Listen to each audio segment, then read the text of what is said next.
41 பேர் இறந்திருக்கிறாங்க. நான் அந்த மருத்துவமனைக்கு போனேன். நான் பெற்றோர்கள் இழந்த குழந்தைகள், குழந்தைகளை இழந்த பெற்றோர்கள், கணவனை இழந்த மனைவிகள், அவ்வளோ துயரம். எல்லாம் சாதாரண ஜனங்க தான்.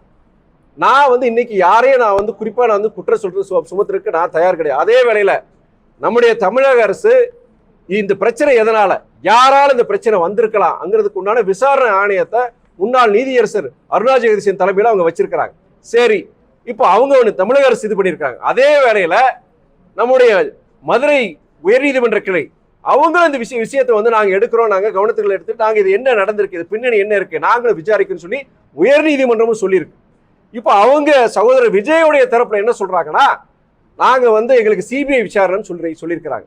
ஸோ மாநில அரசு மூலியமா ஒரு விசாரணை ஆணையம், உயர்நீதிமன்ற தலையீடு இருக்க போது அவர் சகோதரர் விஜயோட விருப்பத்துக்கு அவருடைய கோரிக்கையை ஏற்று சிபிஐ விசாரணை வச்சு அதை பத்தி எங்களுக்கு இது கிடையாது. ஆனா இத்தனை பேர் விசாரிக்கும் போது கண்டிப்பா உண்மை வெளியே வரப்போகுது. உண்மையிலே அது ஒரு விபத்தா, இல்ல தவிர்க்கக்கூடிய விபத்தா, தவிர்க்க முடியாத விபத்தா, இல்ல யாரோ ஒரு பின்னணியில் இந்த விபத்து நடந்திருக்காங்கிறது எல்லாம் தெரிய போகுது. அது தெரியறதுக்கு முன்னாடியே இவர் தான் காரணம், அரசாங்கம் தான் காரணம், இல்ல அந்த நடிகர் தான் காரணம், இல்ல அந்த இயக்கத்தை சார்ந்தவங்க காரணம் அப்படின்னு பல வதந்திகள் நீங்க சொன்னீங்க இல்லையா, சோசியல் மீடியால தேவையில்லாத அவதூறுகள் பலது இது பண்ணிட்டு இருக்கிறாங்க. இப்படி ஒரு சூழ்நிலையில நம்ம என்னன்னா விசாரணை வர்றதுக்கு முன்னாடி அது விசாரணை போய் குற்றவாளிகள் யாரு அப்படின்னு யாரும் நிரூபிக்கப்பட்டால் தண்டனை கண்டிப்பா கொடுக்கணும்.